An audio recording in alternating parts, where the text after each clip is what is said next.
एक आदमी के जो गलत काम हुआ है एक आदमी नहीं, संभव नहीं।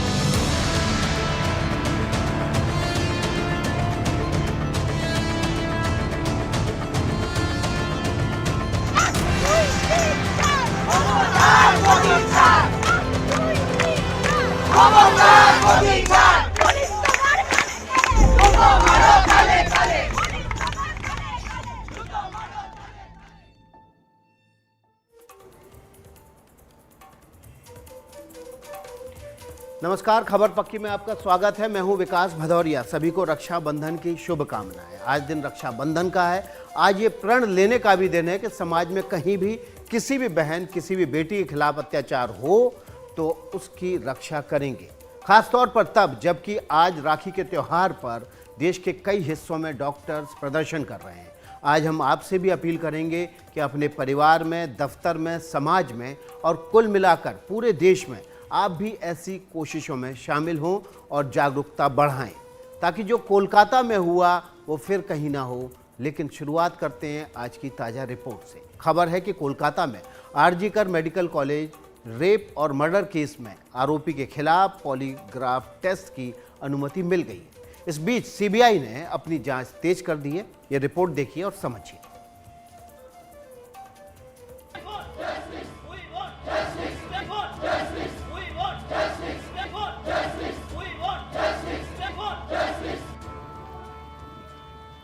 आरजीकर मेडिकल कॉलेज के पूर्व प्रिंसिपल संदीप घोष के सामने सवालों की बौछार हो रही है। वो पत्रकारों को कोई जवाब नहीं देते।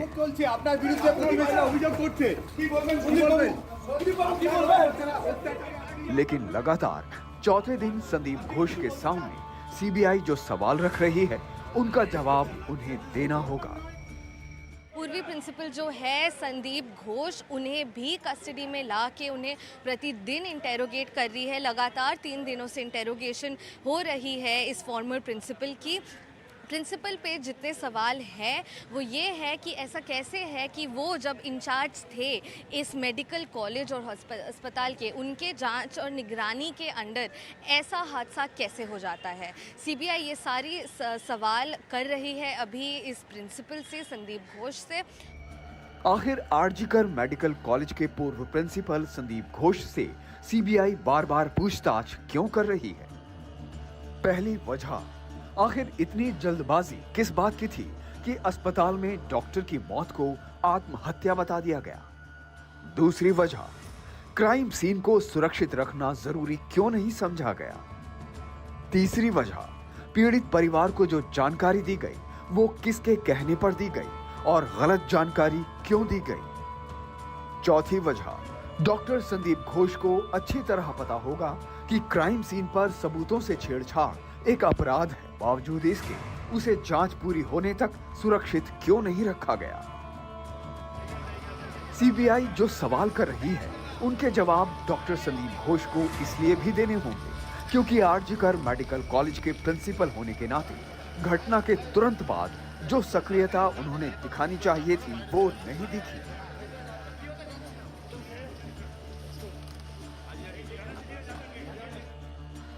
संदीप घोष को सीबीआई के सामने यह खुलासा करना होगा कि पीड़ित परिवार को कई घंटों बाद सच क्यों बताया गया, परिवार को शव दिखाने में इतनी देर क्यों हुई, अस्पताल में सुरक्षा को लेकर क्या इंतजाम किए गए थे। इसके अलावा वारदात के बाद डॉक्टर संदीप घोष ने तुरंत इस्तीफा क्यों दिया। इस बीच सीबीआई की टीम पीड़ित परिवार से मिलने पहुंची। इस टीम में 2 महिला अफसर भी शामिल हैं। इसी बीच आरोपी संजय रॉय का साइकोलॉजिकल टेस्ट जारी है। सीबीआई को उम्मीद है कि इस टेस्ट से कोलकाता रेप मर्डर केस में अहम खुलासे हो सकते हैं। महिला डॉक्टर की पोस्टमार्टम रिपोर्ट से पता चला है कि उनके शरीर पर चोट के 14 निशान थे।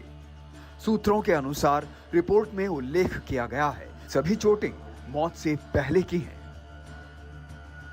पोस्टमार्टम रिपोर्ट इतनी भयावह है कि हम ना तो आपको पूरी जानकारी दे पाएंगे और ना ही आप सुन पाएंगे। रिपोर्ट के मुताबिक डॉक्टर के सिर, गाल, होंठ, नाक, दाहिने जबड़े, गर्दन, बाएं हाथ, बाएं कंधे, बाएं घुटने, टखने और प्राइवेट पार्ट के अंदरूनी हिस्से समेत शरीर के कई हिस्सों में चोट लगी है।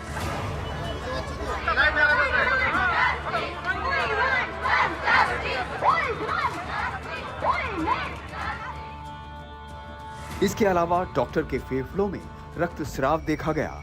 शरीर के अन्य हिस्सों में खून के थक्के मिले हैं। सूत्रों के मुताबिक रिपोर्ट के निष्कर्षों से पता चलता है कि पीड़िता की मौत गला घुटने के कारण हुई थी।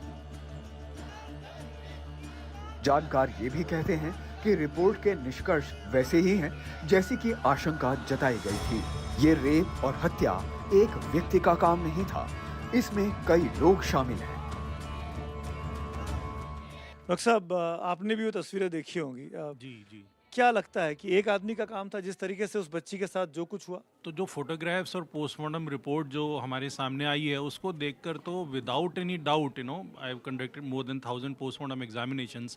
मैं लॉयर भी हूँ, तो हम पढ़ाते हैं MBBS स्टूडेंट्स को, और यही चीज़ पढ़ाते हैं कि जो इंजरीज हम देखते हैं विक्टिम पर, उससे ये पता लगाना पॉसिबल होना कि कैसे हुई हैं, कितनी देर हो गई और कितने असाइलेंट्स हो सकते हैं। तो इसमें without a doubt we can say कि there were more than 2 persons, because ये एक सिंगल पर्सन का तो हो ही नहीं सकता। बिकॉज देर आर ब्रूजेस ये दिखाते हैं कि ब्लंट फोर्स ट्रॉमा हुआ, यानी कि किसी ने उसको रेस्ट्रेन किया बॉडी को, और एब्रेजन्स हैं, ठीक है, और कुछ ग्रेज्ड एब्रेजन्स हैं इस तरह, और बहुत सारी ऐसी इंजरीज हैं आईज पर, फेस पर और नेक पार्ट्स, पूरी बॉडी पर। डिटेल्स में हम बात नहीं कर सकते हैं, बट उससे डेफिनेटली ये अपीयर होता है कि डेफिनेट 2 या मोर देन 2 पर्सन्स थे, और काफ़ी देर तक दुष्कर्म होता रहा। और भी कई सारी चीज़ें हैं जो पोस्टमार्टम रिपोर्ट में डिस्कस की हुई हैं जो हम यहाँ पर डिस्कस नहीं कर सकते हैं। तो ऐसा वीबत्स तो बहुत ही रेयरली देखने को मिलता है। खुद पीड़ित परिवार ने भी ये आशंका जताई है कि इस दरिंदगी में एक से ज्यादा लोग शामिल हैं।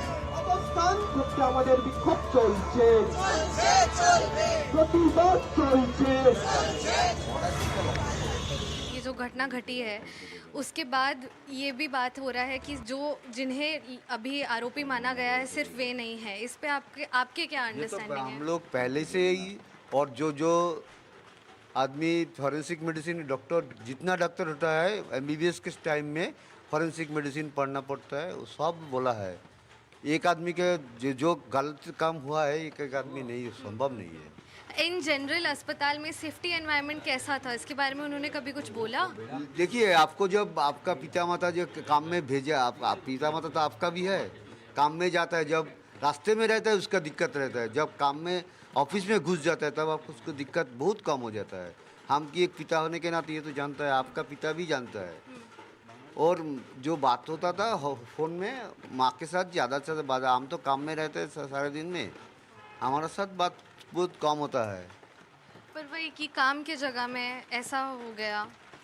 ये तो मेरा यही, जो जिसका पास हम लड़की को भेजा है उसने मेरा लड़की का सेफ्टी नहीं दे पाया। सबसे ये दुख में हम लोग का दुख का बात है। हम जब लड़की को स्कूल में भेज देता है, स्कूल का गेट के अंदर जब चला जाता है बस हम आ जाते हैं। हम बाइक के बस बिठा के लेके ले जाते, गेट के अंदर छोड़ के, वो कहाँ जाते थे, कहाँ क्लास है हम नहीं जानते थे।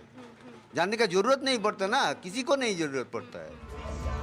31 वर्षीय ट्रेनी डॉक्टर के पिता ने यह भी बताया कि उनकी बेटी एक डायरी रखती थी। वो इस डायरी को अपने बैग में रखती थी।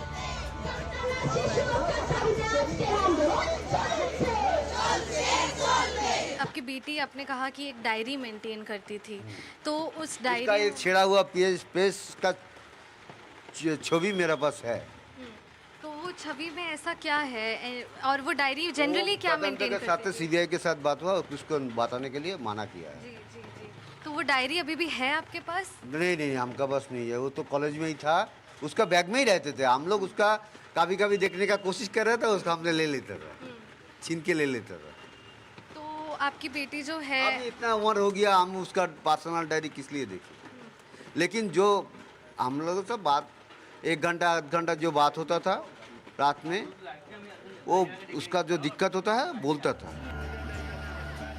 CBI के अधिकारी अस्पताल के पूर्व प्रिंसिपल संदीप घोष से पूछताछ करके इस नतीजे तक पहुंचने की कोशिश कर रहे हैं कि वारदात में कितने लोग शामिल थे।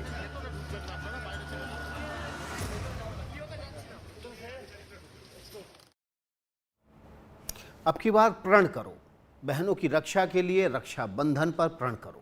इस वक्त देश के कई हिस्सों में बहनें अपने भाइयों की कलाई पर राखी बांध रही हैं, इसलिए हम आपसे अपील करते हैं कि इस मौके को खाली ना जाने दें। आज ज़रूरत इस बात की है कि कोलकाता की घटना से सबक लेते हुए समाज में जागरूकता फैलाएं और इस जागरूकता अभियान में बढ़ चढ़कर हिस्सा लें। आइए हम आपको बताएं कि आज अलग अलग शहरों में अपनी मांगों को लेकर प्रदर्शन कर रहे डॉक्टर्स ने क्या कुछ कहा है।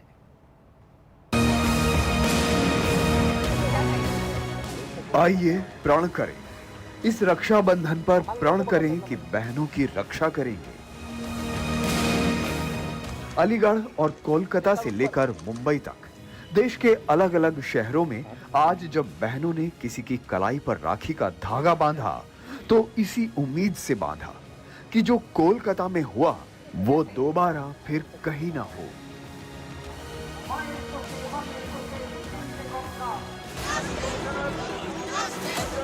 कोलकाता में डॉक्टरों ने आरजीकर मेडिकल कॉलेज में हुई दरिंदगी के खिलाफ प्रदर्शन किया।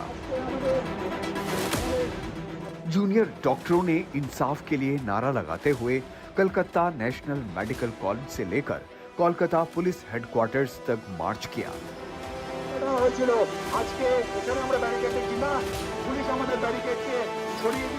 कोलकाता के दो वरिष्ठ डॉक्टर जिनकी नाम काफी मशहूर है कोलकाता में, उनको आज पुलिस ने समन किया है।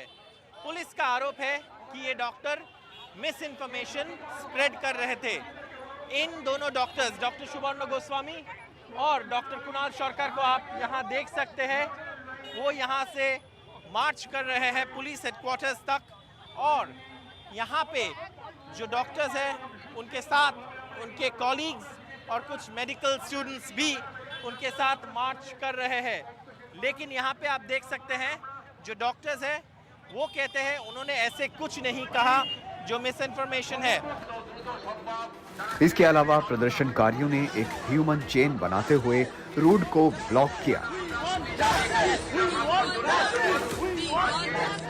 आपात यहाँ पर बहुत सारे डॉक्टर आए हैं, आपातकालीन ड्यूटी, इमरजेंसी नाइट ड्यूटी कर कर भी वो आज आए हैं और हमारी मांगे सरकार से यही है कि जो पीड़िता है उसको न्याय मिले और जो अपराधी हैं उनको कठोर से कठोर सज़ा दी जाए। ये कि हाँ, सरकार हमारा मांग पूरी नहीं कर रहे हैं। हम इतने एक हफ्ते हो गए एक प्रोटेस्ट कर कर। हमारी दो ही मांग है, एक सीपीए एक्ट का जिससे जुड़ा हुआ, दूसरे जो पीड़ित वाली महिला के उसके जो डॉक्टर था उनके ऊपर एक सरकार एक उसके जस्टिस ले ले। तो यही दो न्याय है। वो अभी इतना एक हफ्ते हो गया, एक हफ्ते तक हमें कोई प्रॉपर रिस्पॉन्स नहीं है सरकार की तरफ से, इसीलिए हम ये मजबूर हो गए कि ओपीडी स्टार्ट करें।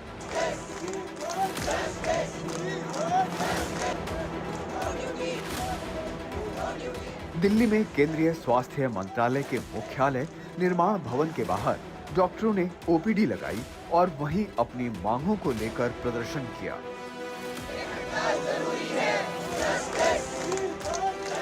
हफ्ते भर के प्रदर्शन के बाद और हड़ताल के बाद डॉक्टर्स का ये साफ कहना है कि अगर हफ्ते भर के अंदर, आने वाले एक हफ्ते के अंदर अगर सरकार उनकी सुनवाई नहीं करती है, उनकी जो सीपीए की जो मांग है अगर वो पूरी नहीं की जाती है, तो दिल्ली में हफ्ते भर के बाद पूरी तरह से जो मेडिकल सेवाएं हैं वो ठप कर दी जाएंगी। पूरी जिम्मेदारी सरकार के ऊपर है कि वो रिस्पॉन्सिव नहीं हैं अपने डॉक्टर्स, अपने जूनियर डॉक्टर्स के प्रति, अपने डॉक्टर्स के प्रति और हेल्थ केयर वर्कर्स के प्रति। वरना ये स्ट्राइक तो एक दिन में भी ख़त्म की जा सकती थी अगर सरकार चाहती तो। आने वाले समय में जो मुझे लग रहा है, अगर सरकार रिस्पांस नहीं देगी और सुप्रीम कोर्ट भी अगर हमारी समस्याओं पे अच्छे तरीके से नहीं न्यायोचित फैसला देगा तो ये जो प्रोटेस्ट है वो और बढ़ेगा और ज़्यादा सीवियर रूप लेगा। मुंबई में भी Maharashtra association of resident doctors का विरोध प्रदर्शन जारी है।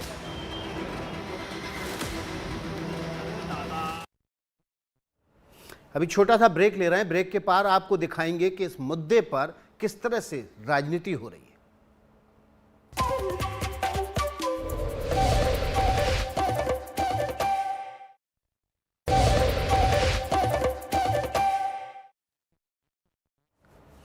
कोलकाता की घटना पर पश्चिम बंगाल की ममता बनर्जी सरकार बुरी तरह घिर गई है। बीजेपी ने जहां आरोप लगाया है कि ममता सरकार कानून व्यवस्था के मोर्चे पर नाकाम रही है, वहीं कांग्रेस ने बीजेपी और टीएमसी दोनों को कटघरे में खड़ा कर दिया है। ये रिपोर्ट देखिए और इस मुद्दे पर हो रही राजनीति भी देखिए।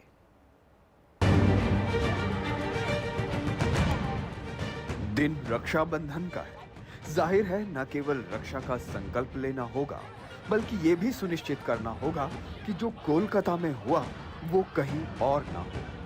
बीजेपी ने प्रेस कॉन्फ्रेंस करके कहा कि ममता बनर्जी को इस्तीफा दे देना चाहिए। ममता द डिस्ट्रॉयर, निर्ममता बनर्जी की बेहूदगी और बेशर्मी देखिए। एक मार्च निकालती हैं ये देखिए, एक तस्वीर है, पूरे देश ने देखी और शर्मसार हुआ देश। ये मार्च किसके खिलाफ निकाल रही हैं? There is no law and order in West Bengal. Paschim Bangal में कानून व्यवस्था को लेकर राज्य के गवर्नर आनंद बोस दिल्ली में गृह मंत्री अमित शाह और स्वास्थ्य मंत्री जेपी नड्डा से मुलाकात करने वाले हैं। कोलकाता की घटना पर कांग्रेस ने बीजेपी और टीएमसी दोनों को कटघरे में खड़ा किया है। जिस तरह से रोज एक नई थ्योरी, नई अफवाह सोशल मीडिया पर उड़ाई जाती है चित्रों के साथ, और या पोस्टमार्टम रिपोर्ट हो या कुछ भी हो, उसके इर्द गिर्द जिस तरह की भ्रांतियां फैलाई जा रही हैं, जाहिर सी बात है कि ये भ्रांतियां भारतीय जनता पार्टी को सूट करती हैं। तो सीबीआई को चाहिए कि जल्द से जल्द ऐसा एटलीस्ट कोई स्टेटमेंट आना चाहिए ताकि इस तरह की जो माहौल बिगाड़ने की प्रयास किए जा रहे हैं वो रुके। इस बीच पद्म पुरस्कार से सम्मानित डॉक्टरों ने भी पीएम मोदी को पत्र लिखकर मामले में हस्तक्षेप करने की मांग की है। Bureau report, NDTV India.